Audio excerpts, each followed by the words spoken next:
আসসালামু আলাইকুম ওয়া রাহমাতুল্লাহি ওয়া বারাকাতুহু। সম্মানিত উপস্থিতি, আজকে আমরা আলোচনা করব সূরাতুল বাকারার 255 নম্বর আয়াত নিয়ে, যে আয়াতটি আল্লাহ রাব্বুল আলামিন পবিত্র কোরআনুল কারীমের 3 নম্বর পারার শুরুতে করেছেন।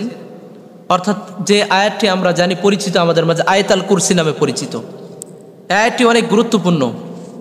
আল্লাহ রাব্বুল আলামিন এই আয়াতটি বলছেন আল্লাহর হাবিব সাল্লাল্লাহু আলাইহি সাল্লাম হাদিসে মুবারকে, আয়াতুল কুরসি সাইয়্যিদু আয়াল কোরআন। অর্থাৎ আয়াতুল কুরসি হচ্ছে কোরআনের নেতা, কোরআনের একটি মহান আয়াত, মূলে ধরা হয়েছে আয়াতটি আল্লাহ রাব্বুল আলামিন এই আয়াতকে এত গুরুত্ব দিয়েছেন। কারণ কি? আল্লাহ রাব্বুল আলামিন এই আয়াতে আল্লাহ তাআলা কেন এত গুরুত্বপূর্ণ করলেন, আপনার প্রশ্ন আসতে পারে। চলুন আমরা একটু আয়াতটা শুনে নেই। আউযু বিল্লাহি মিনাশ শাইতানির রাজীম। বিসমিল্লাহির রহমানির রহিম। আল্লাহু লা ইলাহা ইল্লা হুয়াল হাইয়ুল কাইয়্যুম লা তাখুযুহু সিনাতুন ওয়ালা নাওম লাহু মা ফিস সামাওয়াতি ওয়া মা ফিল আরদ من ذا الذي يشفع عنده إلا بإذنه يعلم ما بين أيديهم وما خلفهم ولا يحيطون بشيء من علمه إلا بما شاء وسع كرسيه السماوات والأرض وهو العلي العظيم।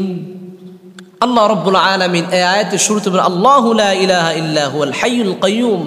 আল্লাহ রাব্বুল আলামিনের মহান 4টি নাম আল্লাহ রাব্বুল আলামিন এই আয়াতে ব্যক্ত করেছেন। এর কারণে আল্লাহ তাআলা এই আয়াতটি সাইয়্যিদুল আয়াত বলে আখ্যায়িত করেছেন আল্লাহর হাবিব সাল্লাল্লাহু আলাইহি সাল্লাম। আল্লাহর হাবিব সাল্লাল্লাহু আলাইহি সাল্লাম সহিহ মুসলিমের রাওয়ায়াতে এসেছে, তিনি সাইয়্যিদুনা আবু যার গফারি রাদিয়াল্লাহু তাআলা আনহু থেকে জিজ্ঞাসা করলেন, ইয়া আবাল মুনজির আতাদরি আইয়া আয়াতিন। হে আবাল মুনজির, তুমি কি জানো যে এমন একটি আয়াত, আইয়া আয়াতিন মিন কিতাবিল্লাহি মাআকা আযমু, যে আয়াতটি আল্লাহ তাআলার কিতাবের মধ্যে সবচেয়ে মহান, যা তোমার সাথে থাকলে, তুমি আমল করলে তুমি মহানতা অনুভব করতে পারবে। এই আয়াতটি কি জানো কোনটি? আল্লাহর হাবিব সাল্লাল্লাহু আলাইহি সাল্লামের সাহাবী বললেন, আল্লাহু আ'লামু ওয়া রাসূলুহু। তিনি বললেন, আল্লাহ এবং আল্লাহর রাসূলই ভালো জানেন। এরপরে আবার আল্লাহ তাআলা আল্লাহর হাবিব সাল্লাল্লাহু আলাইহি সাল্লাম প্রশ্ন করলেন, তুমি কি জানো? তিনি আবার বললেন, আল্লাহু আ'লামু ওয়া রাসূলুহু। এরপরে তিনি বলেই দিলেন যে আল্লাহর হাবিব সাল্লাল্লাহু আলাইহি সাল্লাম আল্লাহ এবং আল্লাহর হাবিব ভালো জানেন। তিনি এইভাবে ব্যক্ত করলেন। আল্লাহর হাবিব সাল্লাল্লাহু আলাইহি সাল্লাম বলেন, লা ইয়ানহাকাল ইলমু ইয়া আবাল মুনজির, যে হে আবাল মুনজির, আয়াতুল কুরসি হচ্ছে এমন একটি আয়াত যে আয়াতটি তোমাকে সঠিক ও এই আয়াতটি তোমাকে জ্ঞানেও আনন্দিত হয়। অর্থাৎ এই আয়াত, হে আবুল মুনজির, তোমার এই জ্ঞানে আনন্দিত হও, তুমি এই জ্ঞানে আনন্দিত হও, তোমার এমন একটি জ্ঞান। লা ইয়ানহাকাল ইলমু আবাল মুনজির, তুমি সঠিক উত্তর দিয়েছো। অর্থাৎ তাকে জিজ্ঞাসা করা হয়েছিল, তুমি কি জানো? তখন তিনি একবার না, দুইবার না, তৃতীয়বার বলেই ফেললেন, এটা হচ্ছে আয়াতুল কুরসি। এই আয়াতটি হচ্ছে আয়াতুল কুরসি। তখন আল্লাহর হাবিব তাকে বললেন, তুমি আনন্দিত হও, তুমি খুশি হও, তোমার জ্ঞান আনন্দিত হোক, তুমি সঠিক জবাব দিয়েছো। মুসলমান ভাইরারে আমার, নাসাই শরীফে এসেছে, আল্লাহর হাবিব সাল্লাল্লাহু আলাইহি সাল্লাম বলেন, মান ক্বারা আয়াতুল কুরসি, যে ব্যক্তি আয়াতুল কুরসি পাঠ করবে দুবিরি কুল্লি সালাতিন, প্রত্যেক ফরজ নামাজের পরে লাম ইয়ামনা মিন দুখুলিল জান্নাহ ইল্লা আন ইয়ামুত। আল্লাহর হাবিব সাল্লাল্লাহু আলাইহি সাল্লাম বলেন, সে ব্যক্তি জান্নাতে প্রবেশ করার জন্য মৃত্যুই তার জন্য বাধা। সুবহানাল্লাহ। আপনাকে আমাকে জান্নাতে যাওয়ার জন্য শুধু বাধা দিবে একটি, মৃত্যুবরণ করা। শুধু মৃত্যুবরণ না করলে তো আপনি আমি জান্নাতে যেতে পারবো না। তাহলে আপনি আমি যদি প্রত্যেক সলাতগুলোর পরে, ফরজ সলাতের পরে যদি আয়াতুল কুরসি দিয়ে আমরা আয়াতুল কুরসি একবার পাঠ করতে পারি, তাহলে আপনি আমি অবশ্যই আল্লাহ তাআলার সেই জান্নাতে আমরা প্রবেশ করতে পারবো। শুধু মৃত্যু আমাদের জন্য বাধা হবে। এই জন্য আমরা তো আমল করবো ইনশাআল্লাহ। আমরা ফরজ নামাজের পরে আয়াতুল কুরসি নিয়ে আমরা একবার আমল করব। আল্লাহু আকবার, ইস্তিগফার 3 বার পাঠ করার পরে, এরপরে আরও যেই তাসবিহাতগুলো রয়েছে আমল করার পরে আমরা আয়াতুল কুরসি এটা পাঠ করব। সম্মানিত মুসলমান ভাইরা আমার, আল্লাহ রাব্বুল আলামিন এই আয়াতকে এত সম্মানিত করেছেন। এই আয়াতে আমরা 10টি পয়েন্ট নিয়ে কথা বলবো। আল্লাহ তাআলা 10টি পয়েন্ট এখানে উল্লেখ করেছেন। প্রথম নম্বর, আল্লাহ রাব্বুল আলামিন বললেন, আমরা তাফসিরে ঢুকে যাচ্ছি। আল্লাহ রাব্বুল আলামিন কি বোঝানোর চেষ্টা করেছেন? আল্লাহ তাআলা বলেন, আল্লাহু লা ইলাহা ইল্লা হুয়াল হাইয়ুল কাইয়্যুম। আল্লাহ রাব্বুল আলামিন বললেন, আল্লাহ লা ইলাহা ইল্লা হু, আমি আল্লাহ ছাড়া কোনো ইলাহা নাই। আমি আল্লাহ একক সত্র, আমি আল্লাহ এক অদ্বিতীয়, তিনি এক অদ্বিতীয়, তিনি ছাড়া কোনো ইলাহা নাই। আল্লাহ তাআলা নিজের পরিচয় এখানে আয়াতের শুরুতে দিয়ে দিলেন। তিনি কেমন জানি কোরআনুল কারীমের বিভিন্ন জায়গায় তিনি তার নিজের পরিচয় কিভাবে দিয়েছেন। আল্লাহ রাব্বুল আলামিন বলছেন, ইন্নানি আনাল্লাহু লা ইলাহা ইল্লাহু। আল্লাহ রাব্বুল আলামিন যে আল্লাহু লা, এই আলিফ দিয়ে তিনি পরিচয় দিচ্ছেন, ইন্নানি আনাল্লাহ, ইন্নানি আনাল্লাহ, আমি আল্লাহ, আমি আল্লাহ, লা ইলাহা ইল্লাহু, আমি ছাড়া কোনো ইলাহা নাই, তোমরা আমারই ইবাদত করো। সুবহানাল্লাহ। যদি আলিফের আল্লাহর আলিফকে বাদ দিয়ে দেন, এরপরে যদি বলেন লিল্লাহি মা ফিস সামাওয়াতি ওয়া মা ফিল আরদ, এর পূর্বে আল্লাহ তাআলা আল্লাহ, যদি আল্লাহ শব্দকে নিয়ে আপনি আমি যদি আল্লাহ তাআলার পরিচয় তুলে ধরতে চাই, তাহলে আল্লাহ তাআলা বলছেন, আল্লাহু ওয়ালিয়ুল্লাযীনা আমানু। আল্লাহ রাব্বুল আলামিন বললেন, আল্লাহ রাব্বুল আলামিনই হচ্ছে মুমিনদের অভিভাবক। আল্লাহু ওয়ালিয়ুল্লাযীনা আমানু ইখরিজুহুম মিনান নূর, ইখরিজুহুম মিনান নূর ইলা, ইখরিজুহুম মিনাজ যুলুমাতি ইলান নূর। আল্লাহ রাব্বুল আলামিন নিজের পরিচয় তুলে ধরলেন। এরপরে আল্লাহর আলিফকে যদি আপনি বাদ দিয়ে দেন, আল্লাহ তাআলা লিল্লাহি এর পরিচয় দিয়েছেন, লিল্লাহি মা ফিস সামাওয়াতি ওয়া মা ফিল আরদ। এই আসমান এবং জমিন, এই দুইয়ের উভয়ে যা রয়েছে, এর সব কিছুর মালিক একমাত্র আল্লাহ। তিনি লিল্লাহি, যদি আমরা লিল্লাহি দিয়ে আল্লাহ তাআলা পরিচয় নেই, তাহলে আল্লাহ রাব্বুল আলামিন বলেছেন, আমি আল্লাহ এই সব কিছু সৃষ্টি করেছি, আমি আল্লাহর এর মালিক।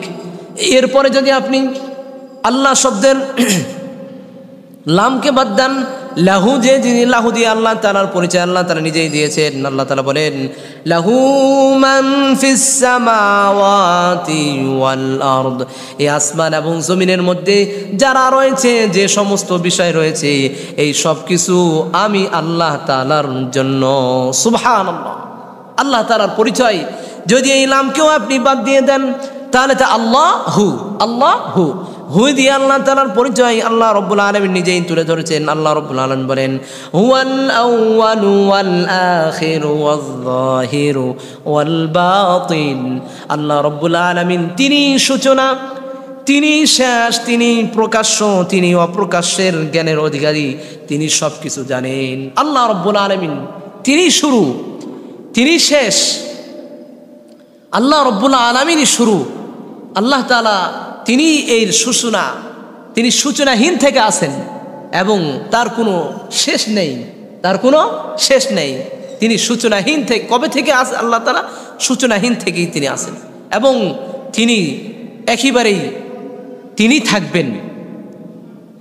আল্লাহ রাব্বুল আলামিন পবিত্র কোরআনে সূরা আর রহমান তিনি ব্যক্ত করেছেন, যে আল্লাহ রাব্বুল আলামিন এই পৃথিবীতে সব কিছুই নষ্ট হয়ে যাবে, ধ্বংস হয়ে যাবে, শুধু আল্লাহ রাব্বুল আলামিন একক ছত্র বাকি থাকবেন। এই আয়াত দ্বারা প্রমাণ হয় এই পৃথিবীতে তিনি একমাত্র সৃষ্টিকর্তা আর তিনি একক থাকবেন, এই সব কিছু ধ্বংস হয়ে যাবে। ওয়ায়াবকা রাব্বুকা ওয়াজহু যুল জালাল ওয়াজহু ওয়ায়াবকা রব্বু আল্লাহ তাআলা এই আয়াতে বলেছেন যে ওয়ায়াবকা ওয়াজহু রাব্বিকা যুল জালালি ওয়াল ইকরাম, আপনার রবের অস্তিত্বই শুধু বাকি থাকবেন, অর্থাৎ আপনার রবেই শুধু থাকবেন এই পৃথিবীতে, এই আসমান, এই জমিনে। মুসলমান ভাইরা রে আমার, তাহলে আল্লাহ রাব্বুল আলামিনের আল্লাহ শব্দের দিয়ে আল্লাহ তাআলা নিজের পরিচয় দিয়েছেন, লিল্লাহি দিয়ে আল্লাহ তাআলার পরিচয় দিয়েছেন, লাহু দিয়ে আল্লাহ তাআলার পরিচয় দিয়েছেন, হু দিয়ে আল্লাহ তাআলার পরিচয় দিয়েছেন। এই সব পরিচয় দিয়ে আমরা বুঝতে পারলাম যে আল্লাহ রাব্বুল আলামিন তিনি সব কিছুর মালিক, একমাত্র আল্লাহ। সব কিছু তিনি হচ্ছে সব কিছুর মালিক, এই প্রকাশ, এর বহির্প্রকাশ আল্লাহ তাআলা কোরআন কারিমে আল্লাহ তাআলা দিয়েছেন। এমনকি আল্লাহ রাব্বুল আলামিন পবিত্র কোরআনে যত নবী পাঠিয়েছেন, এই নবীদেরকে আল্লাহ তাআলা এক দাওয়াতি আল্লাহ তাআলা দিয়ে পাঠিয়েছেন। আল্লাহ তাআলা বলছেন, ইয়া কওমি ইবুদুল্লাহা মা লাকুম মিন ইলাহিন গায়রুহু। আল্লাহ তাআলা বলেন, আমি একক মালিক আল্লাহ, আমি আল্লাহ। হে নূহ, তুমি তোমার কওমকে বলো যে আমি আল্লাহ ছাড়া আর তোমাদের কোনো উপাস্য নেই, আমি আল্লাহর তোমরা ইবাদত বন্দেগী করো। এই আল্লাহ তাআলার ইবাদত বন্দেগী আমাদেরকে করতে হবে। এমনকি আল্লাহ রাব্বুল আলামিন যদি আল্লাহ তাআলা ছাড়া অন্য কারো ইবাদত করি, আল্লাহ তাআলা নিজে বলেন, ইন্নাল্লাহা লা ইয়াগফিরু আন ইউশরাকা বিহি ওয়া ইয়াগফিরু মা দুনা যালিকা লিমান ইয়াশা। আল্লাহ তাআলা সব কিছুই তিনি ক্ষমা করে দেন, শুধু আল্লাহ তাআলার সাথে যদি শরীক করে কোনো বান্দা, তাহলে এটা আল্লাহ রাব্বুল আলামিন ক্ষমা করেন না। এজন্য আমরা যা করি এই সব কিছু আমরা আল্লাহ তাআলা ক্ষমা করতে পারেন, যদি আল্লাহ তাআলার সাথে শরীক করি আমরা, আল্লাহ তাআলা এটা ক্ষমা করবেন না। এই জন্য আমরা আল্লাহ তাআলার সাথে কাউকে শরীক না করে আল্লাহ রাব্বুল আলামিনের শুধু একচ্ছত্র আমরা মালিকভাবে আমরা ইবাদত বন্দেগী করব। প্রথম নম্বর পয়েন্ট আমরা আলোচনা করলাম, আল্লাহ তাআলা তার নিজের কথা ব্যক্ত করেছেন। দ্বিতীয় নম্বরে আল্লাহ তাআলা বলছেন আল হাইয়ুল কাইয়ুম, তিনি আল হাই, তিনি আল কাইয়ুম। তিনি দ্বিতীয় নম্বরে বলছেন যে আল হাইয়ুল কাইয়ুম, তিনি চিরঞ্জীব, তিনি হচ্ছেন চিরস্থায়ী, তিনি চিরঞ্জীব। আল্লাহ তাআলার ইসমে আজম, আল্লাহ তাআলার কয়েকটি নাম রয়েছেন, এর থেকে সবচেয়ে বড় নাম আল্লাহ। আর আরও 99টি নাম রয়েছে, এমনকি আরও আল্লাহ তাআলার ইসমে আজম রয়েছে। আল্লাহ তাআলা এই নামগুলো আছে আল হাই, আল কাইয়ুম, ইসমে আজম। তিনি চিরঞ্জীব। আল্লাহ রাব্বুল আলামিন তিনি যে চিরঞ্জীব, তিনি নিজেই ব্যক্ত করেছেন পবিত্র কোরআনুল কারীমে। আল্লাহ তাআলা বলছেন, ওয়া তাওয়াক্কাল আলাল হাইয়্যিল্লাযী লা ইয়ামুত। আল্লাহ তাআলা বললেন যে তুমি সেই চিরঞ্জীব সত্তার উপরে তুমি ভরসা করো, যার কোনো মৃত্যু নাই, যিনি মৃত্যুবরণ করবেন না। সুবহানাল্লাহ। সেই চিরঞ্জীব সত্তার উপরে আমাদেরকে কি করতে হবে? আমাদেরকে ভরসা করে চলতে হবে। তিনি হচ্ছেন আল হাই, তিনি চিরঞ্জীব, তিনি চিরঞ্জীব। কবে থেকে আছেন এই প্রশ্নের জবাব তিনিই ভালো জানেন। কবে থেকে থাকবেন তিনিই ভালো জানেন, এর উত্তর। দ্বিতীয় নম্বর আল কাইয়ুম, তিনি সব কিছুর ধারণকারী, সব কিছু তিনি ধারণ করেন এবং সব কিছুর পরিচালক তিনি। আল্লাহ রাব্বুল আলামিন তিনি নিজেই বলেন, আল্লাহর হাবিব সাল্লাল্লাহু আলাইহি সাল্লাম এই ইসমে আজম দিয়ে তিনি দোয়া করার জন্য মুহাম্মদদেরকে জানিয়ে দিয়েছেন। আল্লাহর হাবিব সাল্লাল্লাহু আলাইহি সাল্লাম নিজেই তিনি বান্দাদের জন্য তিনি দোয়া করতেন, তার উম্মতের জন্য দোয়া করতেন। আল্লাহর হাবিব সাল্লাল্লাহু আলাইহি সাল্লাম বলছেন, ইয়া হাইয়্যু ইয়া কাইয়্যুম বিরহমাতিকা আস্তাগীস। হে চিরঞ্জীব সত্তা, হে সব কিছু মালিক আল্লাহ, বিরহমাতিকা আস্তাগীস, আপনার রহমতের আমি আশাবাদী, আপনার রহমতের প্রার্থী আমি, আমাকে আপনি দান করুন।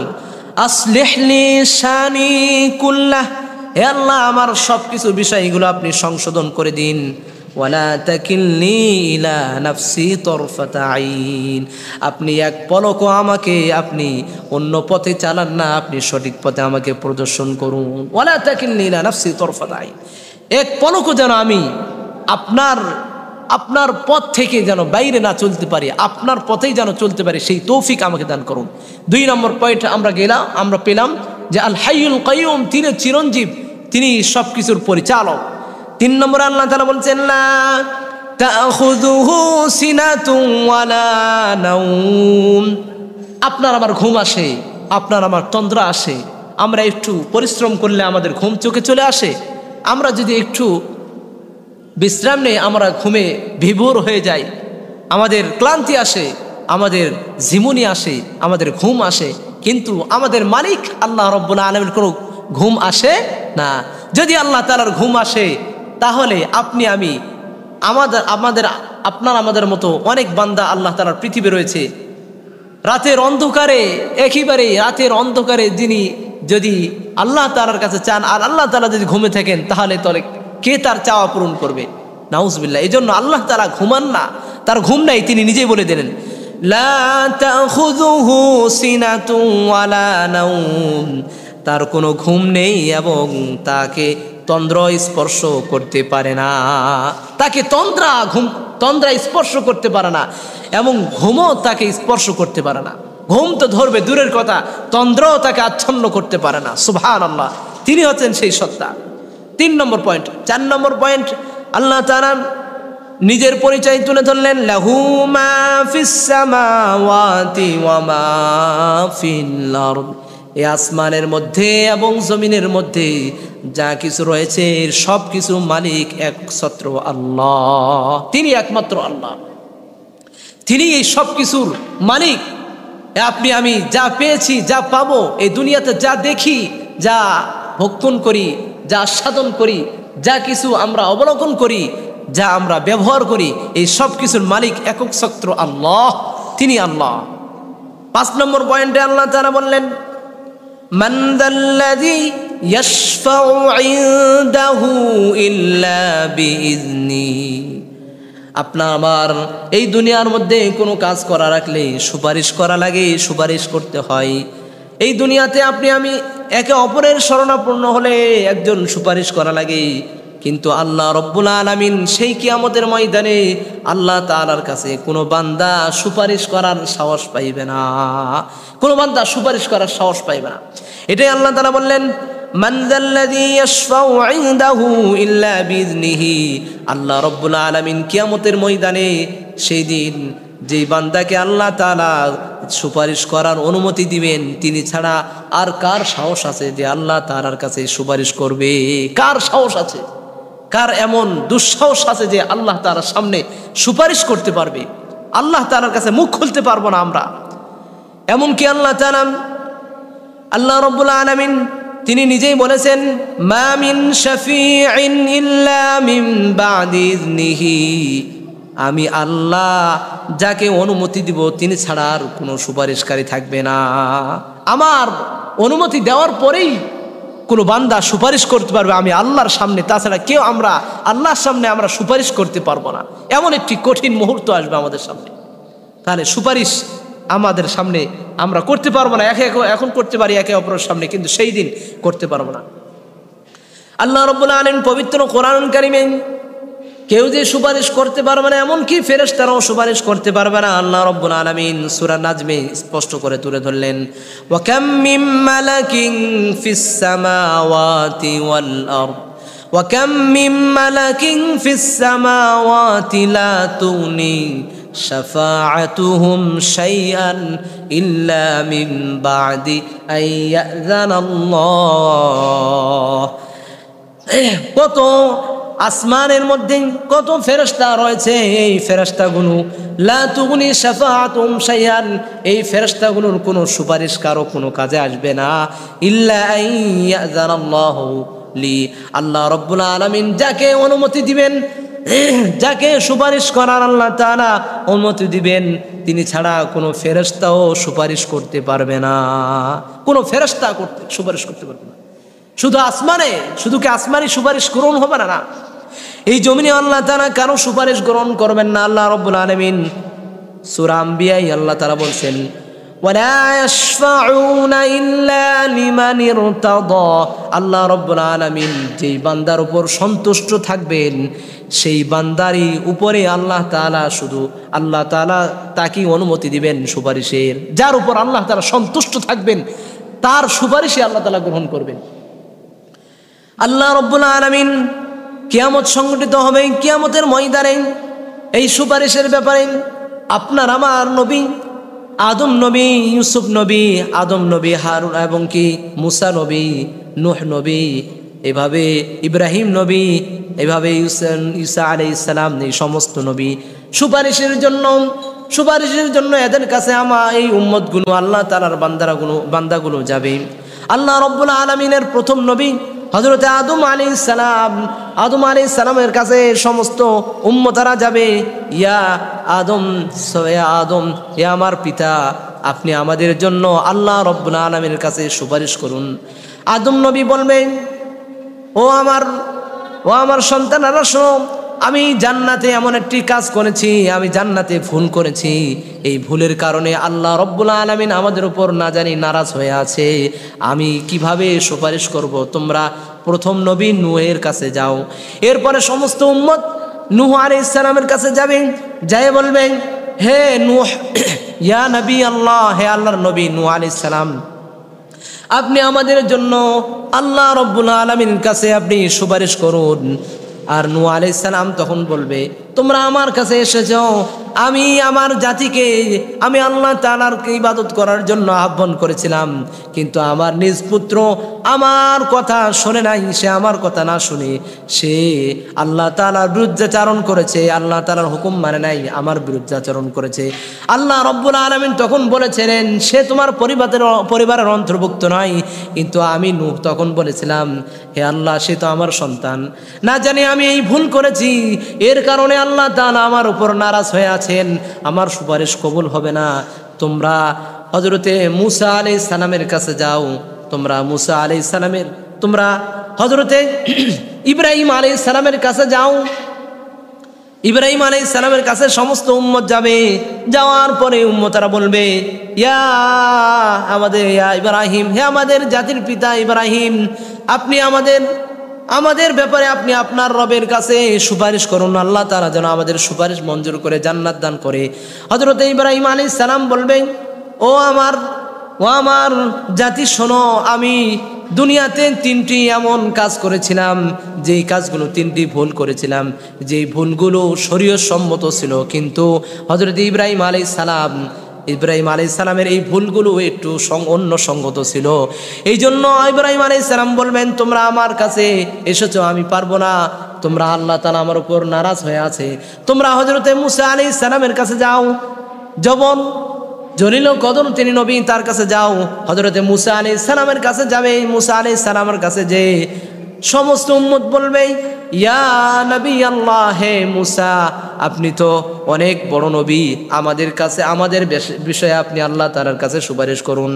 হযরতে মূসা আলাইহিস সালাম বলবেন, আমি একটি বিচার করতে গিয়ে আমার উম্মতের মাঝে আমি একটি বিচার করতে যে একজনকে আমি একটা চর মেরেছিলাম, এর কারণে সে ইন্তেকাল করেছিল, আল্লাহ তাআলা না জানি এই বিষয়ের উপরে আমার উপর নাখোশ হয়ে আছে, নারাজ হয়ে আছে, আমি পারবো না, আমার সুপারিশ গ্রহণযোগ্য হবে না। তোমরা শেষ নবী, তোমরা শেষ পয়গম্বরের অগ্রবর্তী পয়গম্বর হযরতে ঈসা আলাইহিস সালামের কাছে যাও। এখন সমস্ত উম্মত হযরতে ঈসা আলাইহিস সালামের কাছে যাবে, সবাই হায় হায় হতাশ, কি করবে, সে নাফসি করতে করতে হযরতে ঈসা আলাইহিস সালামের কাছে যাবে। ঈসা আলাইহিস সালামের কাছে যেয়ে বলবে, ইয়া নবী আল্লাহ, আপনি আমাদের জন্য জান্নাতে যাওয়ার জন্য সুপারিশ করুন। হযরতে ঈসা আলাইহিস সালাম বলবেন, আমি মারিয়ামের ছেলে, আমাকে আমার উম্মতারা বলেছে আল্লাহ তাআলার পুত্র, এবং মারিয়ামকে বলেছে আল্লাহ তাআলার স্ত্রী, আমাকে বলা হয়েছে এভাবে, আমাকে তারা অভিশপ্ত করেছে, আমার হুকুম তারা মানে নাই। আল্লাহ তাআলা এই অবস্থায় আমাকে এই আকাশে উঠে সে আমাকে দুনিয়া থেকে উঠে নিয়েছে। আমার উম্মতারা আমার উপর নাখোশ হয়েছিল, এর কারণে যদি আল্লাহ তাআলা আমার উপর নারাজ হয়ে থাকে, তাহলে আমার সুপারিশও গ্রহণযোগ্য হবে না।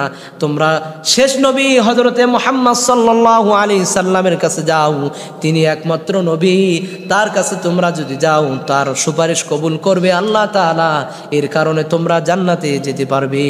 সমস্ত উম্মত, সমস্ত আল্লাহ তাআলার বান্দারা আমরা সবাই আমরা হযরতে মুহাম্মদ বিশ্বনবী হযরতে মুহাম্মদ সাল্লাল্লাহু আলাইহি সাল্লামের কাছে যাব।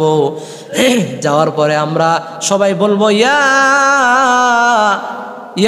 আশরাফুল আম্বিয়া, হে নবীদের সবচেয়ে নবী, সবচেয়ে সম্মানিত নবী, সর্বশেষ নবী, আখির নবী, রাহমাতাল লিল আলামিন, আপনি আমাদের জন্য সুপারিশ করুন, আপনি আমাদেরকে জান্নাতের ব্যবস্থা করুন। তখন আল্লাহর নবী সাল্লাল্লাহু আলাইহি সাল্লাম বলবেন, আল্লাহর নবী সাল্লাল্লাহু আলাইহি সাল্লাম তিনি সিজদায় পড়ে যাবেন, সিজদায় পড়ে তিনি ক্রন্দন করবেন, সিজদা পড়ে তিনি কান্না করতে থাকবেন। আল্লাহ রব্বুল আলামিন সেই কান্নার সহ্য করতে পারবে না, আল্লাহ রব্বুল আলামিন সেই কান্নার সহ্য করতে পারবে না, বলবে ও নবী আপনি উঠুন, আমি আপনার উম্মতকে মাফ করে দিলাম, আপনার সুপারিশ আমি গ্রহণ করলাম। আপনি যা চাইবেন, আপনি চান তো, আপনি যা চাইবেন আপনাকে তা দেওয়া হবে, আপনি যা সুপারিশ করবেন আপনার সব সুপারিশ মঞ্জুর করা হবে। এইভাবে আল্লাহর হাবিবকে আল্লাহ তাআলা সান্ত্বনা দেন। এরপরে আল্লাহর হাবিব সাল্লাল্লাহু আলাইহি সাল্লাম আল্লাহ তাআলার কাছে আরজ করেন, ইয়া আল্লাহ, আমার যেই গুনাহগার বান্দাগুলো, আল্লাহ তাআলা আমার যেই গুনাহগার বান্দাগুলো গুনাহের কারণে জাহান্নামে চলে গিয়েছে, আপনি সেই বান্দাদেরকে ক্ষমা করে দিন।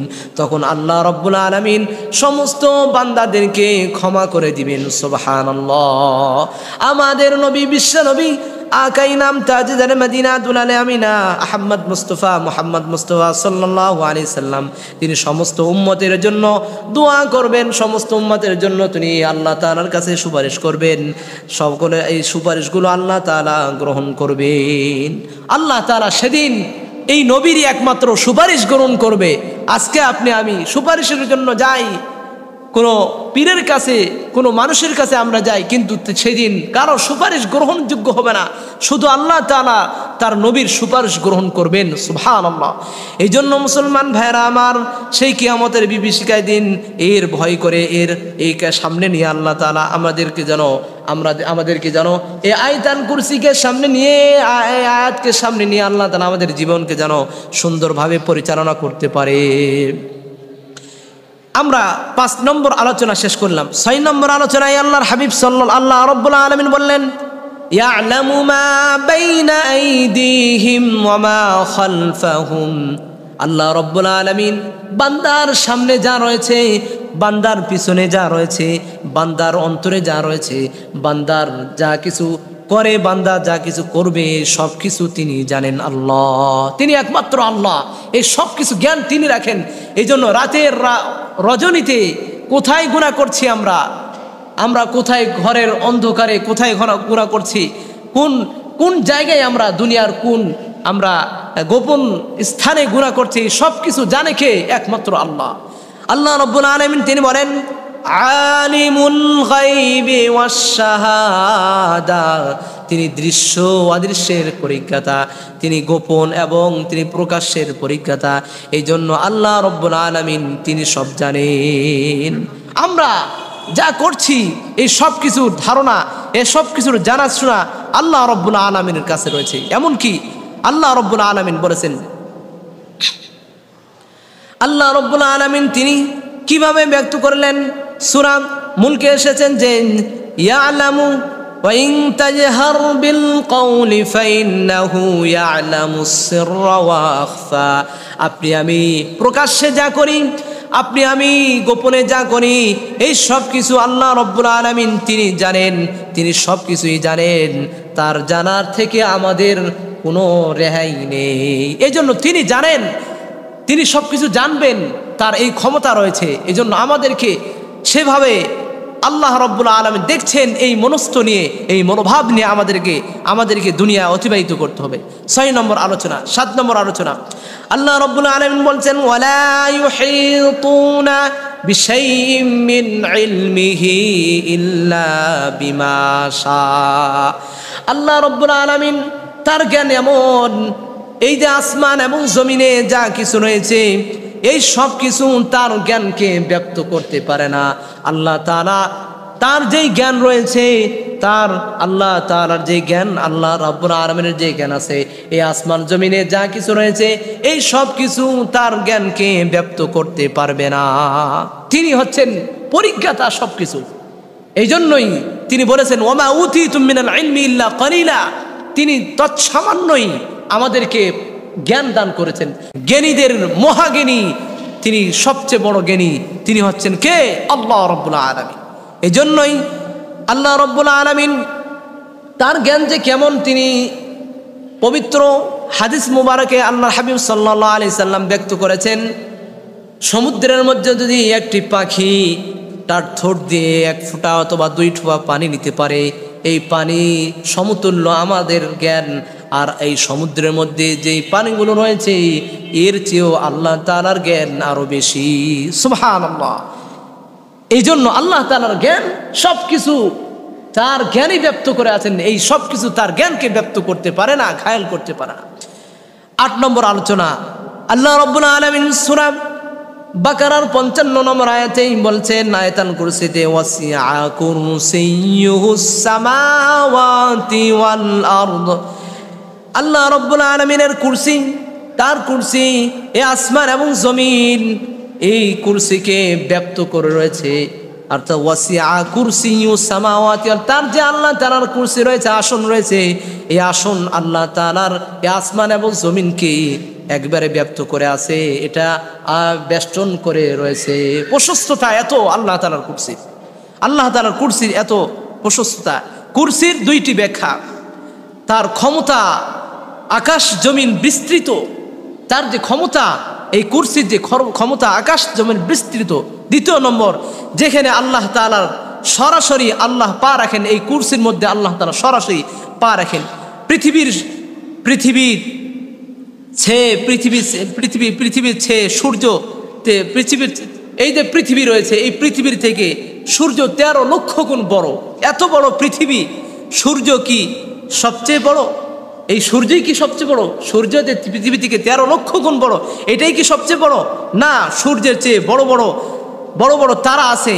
এরকম কোটি কোটি তারা মিলে আমাদের এই যে আল্লাহ তাআলা বানিয়েছেন আমাদের এই মিল্কেও, এই আসমানে প্রথম আকাশে এই মিল্কওয়ে এগুলো রয়েছে। এরকম কোটি কোটি গ্যালাক্সি দিয়ে আমাদের এই প্রথম আসমানকে আল্লাহ তাআলা সাজিয়েছেন। এই প্রথম আসমানকে আল্লাহ তাআলা সাজিয়েছেন। এমনকি আল্লাহ তাআলা প্রথম আসমান দিয়ে আরো কিভাবে তিনি সাজিয়েছেন, আল্লাহ তাআলা কোরআনুল কারীমে বলেন, ওয়ালাকাদ যায়্যানাস সামা আদ-দুনিয়া বিমাসাবিহা। আমি আল্লাহ এই আসমানকে আমি সুজোভিত করেছি, সুন্দর করেছি, বাতিমালা দিয়ে, প্রদীপমালা দিয়ে, মাসাবিহা বাতি দিয়ে সুন্দর করেছেন। এভাবে তারকারাজি দিয়ে তিনি সৌন্দর্য করেছেন। তাহলে এই কোটি কোটি তারকা দিয়ে এই মিল্কি ও গ্যালাক্সি এই সব কিছু মিলে আকাশকে তিনি সৌন্দর্য করে রেখেছেন। তাহলে আমরা এরপরে দ্বিতীয় আকাশ, প্রথম আসমান, এরপরে দ্বিতীয় আকাশ, এরপরে তৃতীয় আকাশ, এরপরে চতুর্থ, এরপরে পঞ্চম, এরপরে সপ্তম। আপনি আমি একটু যদি জানি প্রথম আকাশটি কত বড়, এই আকাশটির বিশালতা কেমন, আল্লাহর হাবিব সাল্লাল্লাহু আলাইহি ওয়াসাল্লাম হাদিসে মুবারকে বলেছেন প্রথম আকাশটি কেমন। প্রথম আকাশটি হচ্ছে দ্বিতীয় আকাশের তুলনায় এমন, যদি তুমি একটি আংটি যদি মরুভূমিতে নিক্ষেপ করো, এই মরুভূমির মাঝে আংটিটি যেমন একেবারে সামান্য, ঠিক প্রথম আসমান দ্বিতীয় আসমানের তুলনায় এত সামান্য। সুবহানাল্লাহ। এভাবে দ্বিতীয় আসমান তৃতীয় আসমানের তুলনায় এত সামান্য, এভাবে চতুর্থ আসমান তৃতীয় আসমানের তুলনায় সামান্য, এভাবে পঞ্চম, এভাবে ষষ্ঠ, এভাবে সপ্তম। এরপরে আল্লাহ রাব্বুল আলামিন সপ্তম আকাশের উপরে তিনি বাইতুল মামুর তিনি রেখেছেন। সেখানে আল্লাহর হাবিব সাল্লাল্লাহু আলাইহি সাল্লাম বলেছেন বাইতুল মামুর কেমন, এখানে ফেরেশতাদের ইবাদতখানা। এই ইবাদতখানায় আল্লাহর হাবিব সাল্লাল্লাহু আলাইহি সাল্লাম বলেছেন জীবনে 70,000 দিনে 70,000 ফেরেশতা এই বাইতুল মামুর ইবাদতখানায় প্রবেশ করে, আর একবার ইবাদত করে তারা বের হয়ে আসে, আর পরবর্তীতে তারা আর কখনো চান্স পাবে না। সুবহানাল্লাহ। এত বড় ইবাদতখানা সেখানে বানিয়েছেন, আর এতগুলো ফেরেশতা সেখানে আল্লাহ তাআলা রেখেছেন এই পৃথিবীর মাঝে। এই স্থানটি সপ্তম আসমানের উপরে বাইতুল মামুর আল্লাহ তাআলা রেখেছেন। এরপরে বাইতুল মামুর পরে আল্লাহ তাআলা রেখেছেন সিদরাতুল মুনতাহা। সিদরাতুল মুনতাহা যেখানে একটি বড়ই গাছ রয়েছে, যেই বড়ই গাছ এত বড়, যেই বড়ই গাছ এত বড় যে সেই বড়ই গাছে যদি কি করা হয়, এই একটি দ্রুতগামী একটি যানবাহন যে চলতে পারে 500 বছর যদি সে চলাফেরা করে, 500 বছর চলাফেরা করলে সে সেখানে পৌঁছতে পারবে না, এরকম একটি এত বড় আল্লাহ তাআলা বানিয়েছেন। এরপর হচ্ছেন সিদরাতুল মুনতাহার পরে লাউহুল মাহফুজ, যেখানে আল্লাহ রাব্বুল আলামিন কোরআনের বাড়ি, যেখানে কোরআনকে রেখেছেন, যেখানে আমার তাকদীরকে রেখেছেন। বাল হুয়া কোরআনুম মাজিদ ফি লাউহিম মাহফুজ, লাউহে মাহফুজ। এরপরে আল্লাহ রাব্বুল আলামিনের রয়েছে লা জামান লা মাকান, যেখানে আল্লাহ তাআলা এর স্টাফের পরে আর কোনো জামান নাই, আর কোনো মাকান নাই, কোনো সীমানা নাই, কোনো জামানা নাই, কোনো সময় নাই। এখানেই হচ্ছে আল্লাহ তাআলা, এরপরে আল্লাহ তাআলার সীমানা, এই সব কিছুর সীমানা শেষ। এরপরে হচ্ছে কুরসি, এই আল্লাহ তাআলার আরশ, সেখানে হচ্ছে আল্লাহ তাআলার আরশ, সেখানে 8টি ফেরেশতা আল্লাহ তাআলার আরশকে, আল্লাহ তাআলার আরশের পায়াগুলো আল্লাহ তাআলা বহন করে রেখেছেন। এই যা কিছু বললাম এই সব কিছু থেকে আল্লাহ তাআলার আরশ সবচেয়ে বড়, সুবহানাল্লাহ। আর এই আরশকে যে ফেরেশতাগুলো বহন করে রয়েছেন, এই ফেরেশতাগুলো কত বড়, আল্লাহর হাবিব সাল্লাল্লাহু আলাইহি সাল্লাম হাদিসে মুবারক বলেন যে একটি ফেরেশতার কানের লতি থেকে ঘাড় পর্যন্ত ভ্রমণ করতে হলে সবচেয়ে দ্রুতগামী যে যানবাহন রয়েছে, এই দ্রুতগামী যানবাহনের মধ্যে সবচেয়ে দ্রুত কোনটি যায়? বাতি, যেটা অনেক দ্রুত যায়। এই বাতি যার সীমানা, এর যে দ্রুততা, এই দ্রুততা যেমন লাগে, এর 500 বছর এই বাতি যে অতিক্রম করলে এক ফেরেশতার ঘাড় থেকে লতি পর্যন্ত অতিক্রম করতে পারবে, সুবহানাল্লাহ। এত বড় ফেরেশতাদের মাধ্যমে আল্লাহ তাআলা সে আরশকে আল্লাহ তাআলা কি করেছেন? বেষ্টন করে রেখেছেন। সে আরশকে আল্লাহ তাআলা বহন করে রেখেছেন। আল্লাহ তাআলার কি এই ফেরেশতাগুলো প্রয়োজন ছিল না? আল্লাহ রাব্বুল আলামিন নিজেই বলেছেন কুন ফায়াকুন, আল্লাহ তাআলা সূরা ইয়াসিনে বলেছেন, কিন্তু আল্লাহ তাআলা তারপরও রেখেছেন। এরপর হচ্ছে আল্লাহ তাআলা আরশ, এই আরশের উপরে আল্লাহ তাআলা রয়েছেন। কিভাবে রয়েছেন আল্লাহ তাআলাই ভালো জানেন। মুসলমান ভাইরা আমার, এই আয়াতুল কুরসির মধ্যে আল্লাহ তাআলা তার নিজের সব পরিচয় তুলে ধরলেন। আমরা 9 নম্বর পরিচয়ে আমরা আল্লাহ তাআলা 9 নম্বর আলোচনাতে আল্লাহ তাআলা বলছেন ওয়ালা ইয়াউদুহু হিফযুহুমা, এই যে আল্লাহ তাআলা সবকিছু রক্ষণাবেক্ষণ করছেন, তিনি ক্লান্ত হন না, তাকে ক্লান্ত কেউ করতে পারেন না। এই আসমান জমিন রক্ষণাবেক্ষণে করতে তিনি ক্লান্ত হন না। তিনি যদি ক্লান্ত হয়ে যেতেন, এই সব কিছু ভেঙে চুরে মেচাকার হয়ে যেত, সব কিছু একেবারে ধূলিসাৎ হয়ে যেত। এই জন্য তিনি ক্লান্ত হন না। এই জন্য আল্লাহ রাব্বুল আলামিন এই সব কিছুই তিনি দেখেন, এই সব কিছু তিনি করেন। 10 নম্বর পয়েন্ট, ওয়া হুয়াল আলিয়্যুল আযীম।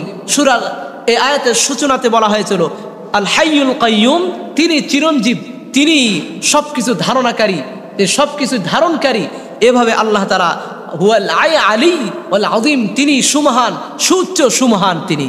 এই যে আল্লাহ রাব্বুল আলামিন এই সুন্দর সুন্দর নামগুলো নিয়ে আমরা যেন আল্লাহ তাআলার কাছে আমরা প্রার্থনা করতে পারি। এই শিক্ষা এবং আয়াতুল কুরসির মধ্যে 10টি শিক্ষা আল্লাহ তাআলা দিয়েছেন। এই 10টি শিক্ষা অর্জন করে যেন আমরা আমাদের জীবনকে সুন্দর করতে পারি।